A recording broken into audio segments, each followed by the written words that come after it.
संभाजीराजे म्हणजेच महाराष्ट्राचा स्वाभिमान. छत्रपती शिवाजी महाराज आणि सईबाई राणीसाहेब यांचे कर्तृत्ववान थोरले चिरंजीव. स्वराज्याचे उत्तराधिकारी म्हणून शिवाजी महाराजांनंतर स्वराज्याचे अधिकार आणि जबाबदारी ही छत्रपती संभाजी महाराज यांनाच मिळणार होती. छत्रपती संभाजी महाराज म्हणजेच छत्रपती शिवरायांचे दुसरे प्रतिबिंब होते. पण अष्टप्रधान मंडळातील काही जणांना हे खटकत होते.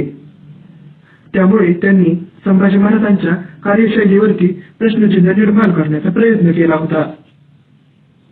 त्यांना स्वराज्यापासून दूर करण्यात आले. त्यांना शिवाजी महाराजांच्या आजारपणाची बातमी तसेच मृत्यूची बातमी देखील सांगण्यात आली नाही.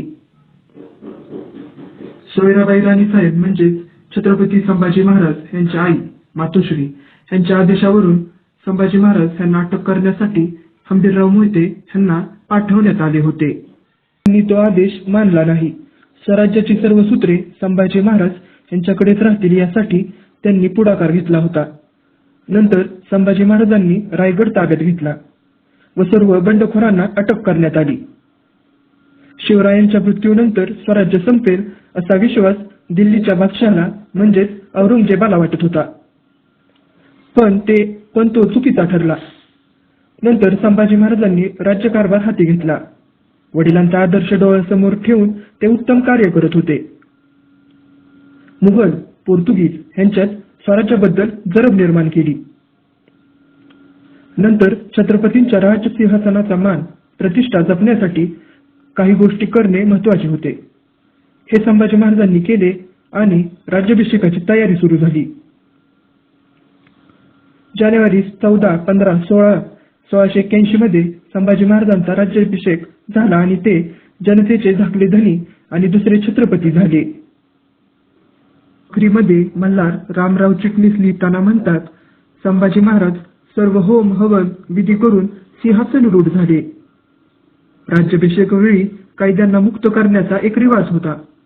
त्यामुळे संभाजी महाराजांनी कैद्यांना मुक्त केले व प्रधान मंडळ नेमून त्यांना कारभार सांगितला गेला.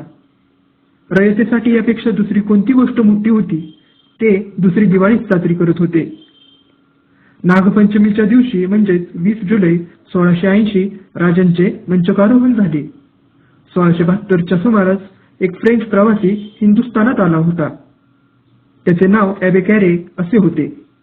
तो म्हणतो, हा युवराज लहान आहे पण वडिलांसारखाच कर्तृत्ववान, शूर आहे, युद्धकलेत देखील तरबेज आहे, अतिस्वरूपवान आहे.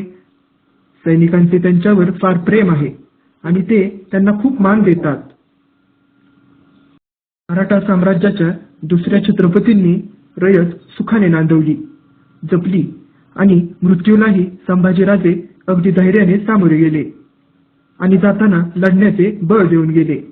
अशा या जनतेच्या धाकल्या धन्याला माझ्याकडून मानाचा मुजरा.